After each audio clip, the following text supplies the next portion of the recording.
Welcome everyone. आज के SmackDown में 3 मेजर चीज़ें हुई हैं। एक तो जेड कारगिल के ऊपर जो अटैक हुआ था, वो खुलकर सामने आ चुका है। उसके बाद रेंडी ओर्टन का रिटर्न हुआ है और फिर एलिमिनेशन चैम्बर अटैक के बाद कोडी रोड्स का सेगमेंट हुआ है।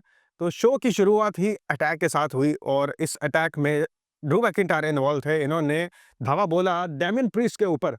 तो फिर सबसे पहली एंट्री होती है रिंग में द वाइपर रेंडी ओर्टन की कई महीनों बाद, और रेंडी ओर्टन को वार्म वेलकम किया गया क्राउड की तरफ से। रेंडी ओर्टन ने कहा कि मैं डब्ल्यूडब्ल्यूई से दूर रहा हूं और पीछे से कई बदलाव आ चुके हैं। जॉन सीना की इन्होंने सबसे पहले बात की। इन्होंने बोला कि जॉन सीना कभी डब्ल्यूडब्ल्यूई के टॉप पे होता था, लेकिन अभी ये रॉक के बॉटम में है। इन्होंने जॉन सीना को रॉक का न्यू रॉक बॉटम का नाम भी दे दिया, जो कि इनका कभी फिनिशिंग मूव का नाम होता था।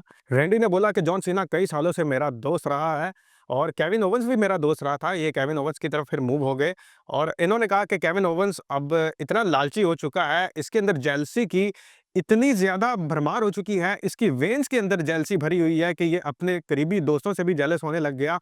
कोडी रोड्स की जो वेस्ट पे बेल्ट थी, वो इससे बर्दाश्त ना हुई। रोमन रेंज के साथ ज्वाइनिंग का बहाना करके इन्होंने कोडी रोड्स के ऊपर अटैक किया, उसके बाद मेरे ऊपर अटैक किया, फिर अपने बेस्ट फ्रेंड सेमी ज़ेन को भी ना छोड़ा, इसके ऊपर भी अटैक किया। और ये अटैक नहीं थे, इस बार जेलसी इतनी ज़्यादा थी कि इसने कैरियर एंड करने की कोशिश की, क्योंकि इसने पाइल ड्राइवर लगाए। केविन ओवेंस के पूरे कैरियर में सिर्फ एक ही चीज़ अच्छी थी और वो थी रेसलमेनिया 38 में स्टोन कोल्ड के साथ इनका जो मैच था। यानी स्टोन कोल्ड का जिक्र भी आज छिड़ गया।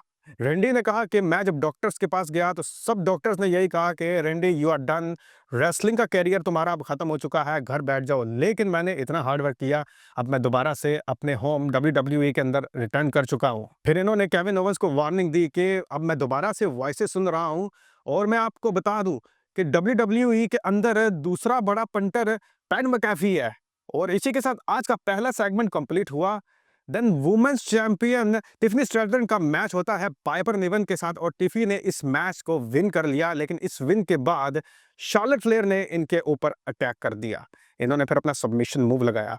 फिर ट्रिपल थ्रेट मैच होता है for the number 1 contendership for the tag team titles, और इस नंबर 1 कंटेंडरशिप में विन किया प्रेटी डेडली ने। इन्होंने बीट किया एमसीएमजी और लॉस गार्जा को। इसके बाद आया मेजर सेगमेंट, बियांका बिलेर आई और इन्होंने कहा था पहले कि मेरा टोटल फोकस रेसलमेनिया तक है, मैं जेड कारगिल और न्योमी के दरमियान जो पंगा चल रहा है इसमें नहीं पड़ना चाहती। लेकिन इनसे रहा नहीं गया और इन्होंने कहा कि मैं आज सफाइयां मांगना चाहती हूं दोनों तरफ से, क्योंकि दोनों ही मेरी फ्रेंड्स हैं। बियांका बिलेर ने फिर कॉल आउट किया न्योमी को। न्योमी आई और न्योमी ने फाइनली एक्सेप्ट कर लिया कि इन्होंने ही अटैक किया था जेड कारगिल के ऊपर।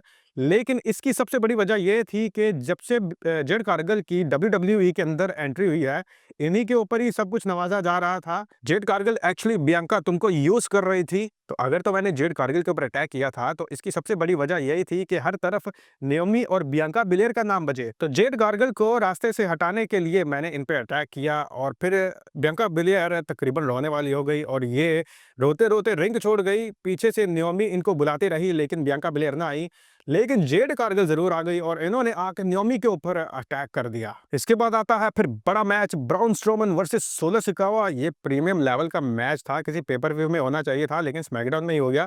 खैर, इस फाइट के दौरान फिर एंट्री हो गई तावा टोंगा की और इन्होंने अपना भंड मार दिया। यहाँ पे मैच हो गया डिस्क्वालीफाई और सोलो सिकावा और टामा टोंगा दोनों ने अटैक करना शुरू कर दिया ब्राउन स्ट्रोमन के ऊपर। इन दोनों को ठिकाने लगाने के बाद ब्राउन स्ट्रोमन के सामने आए फिर जैकब फातू। जैकब फातू की एंट्री हुई बैड एस किस्म की, दोनों का आमना सामना हुआ, हाई लेवल की कन्फ्रंटेशन हुई और इस कन्फ्रंटेशन मोमेंट के बाद फिर इनकी हुई फाइट और इतनी हैवी वाली फाइट हुई कि ये क्राउड तक जा पहुंची, जहां पे थोड़ी सी हाइट पे चढ़ के ब्राउन स्ट्रोमन ने जैकब फातू को नीचे 2 सेट टेबल के ऊपर चॉक स्लैम दे मारा।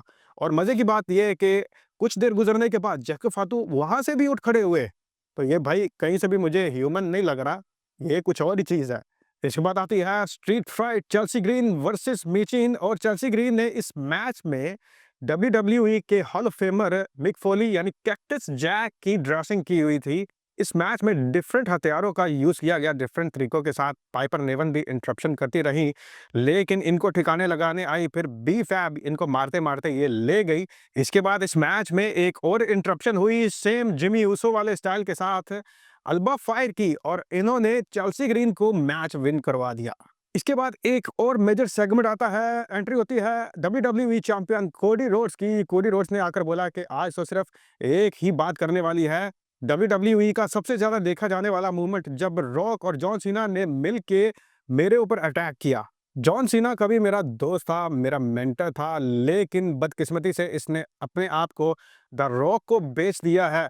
He gave up. तो जॉन सीना के ज़्यादातर फैन्स बच्चे हैं, अब जॉन सीना उनको क्या मुँह दिखाएगा? इन्होंने कहा कि लास्ट ईयर रेसलमेनिया में जब मैं बेल्ट जीता था, तो जॉन सीना ने मुझे कहा था कि अब तुम्हारे ऊपर आहिस्ता-आहिस्ता भारी वक़्त आता जाएगा और अब ये भारी वक़्त इतना ज़्यादा भारी हो चुका है कि मैं इसका भार उठाने के लिए तैयार हूँ। और फिर इन्होंने जॉन सीना का ही डायलॉग इनको बोल दिया, if you want some come get some.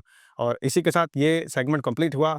Last में आता है फिर main event match US title के लिए LA night versus Shinsuke Nakamura. और इस मैच में एलए नाइट ने शिंसुके नाकामुरा को बीट कर दिया। और रेसलमेनिया से पहले एक और टाइटल चेंज हो चुका है। एलए नाइट अब रेसलमेनिया में बेल्ट के साथ एंटर होंगे। तो इस टाइटल चेंज के साथ आज का स्मैकडाउन कंप्लीट हुआ। आज के लिए इतना ही। आपकी इस सब को लेके क्या राय है कमेंट बॉक्स में ज़रूर शेयर कीजिए। मिलते हैं अगले वीडियो में। सी यू नेक्स्ट टाइम।